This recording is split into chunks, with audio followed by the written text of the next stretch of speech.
ರೈತರ ವಿನೂತನ ಪ್ರತಿಭಟನೆ ನಡೆದಿದೆ.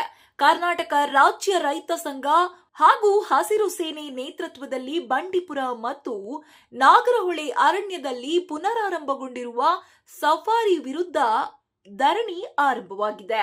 ಸೇವ್ ಕಬಿನಿ ಸಮಿತಿ, ರೈತ ಪರ, ದಲಿತ ಪರ, ಕನ್ನಡ ಪರ ಸಂಘಟನೆಗಳು ಹಾಗೂ ನಾಗರಿಕ ಸಮಾಜ ಎಲ್ಲವೂ ಸೇರಿ ಜಿಲ್ಲಾಧಿಕಾರಿಗಳ ಕಚೇರಿ ಮುಂದೆ ಅನಿರ್ದಿಷ್ಟಾವಧಿ ಧರಣಿ ನಡೆಸುತ್ತಿದ್ದಾರೆ.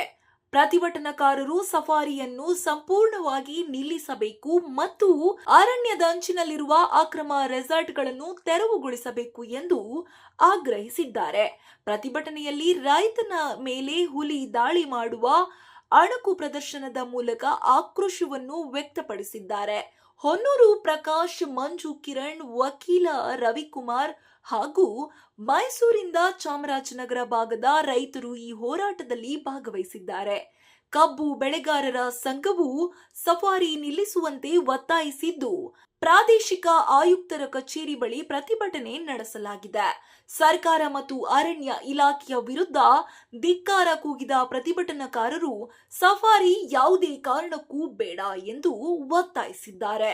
ಈ ಪ್ರತಿಭಟನೆಗೆ ಸರ್ಕಾರ ಮತ್ತು ಅರಣ್ಯ ಇಲಾಖೆ ಮುಂದಿನ ದಿನಗಳಲ್ಲಿ ಯಾವ ತೀರ್ಮಾನ ಕೈಗೊಳ್ಳಲಿದೆ ಅಂತ ಕಾದು ನೋಡಬೇಕಾಗಿದೆ.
ಅನ್ಯಾಯ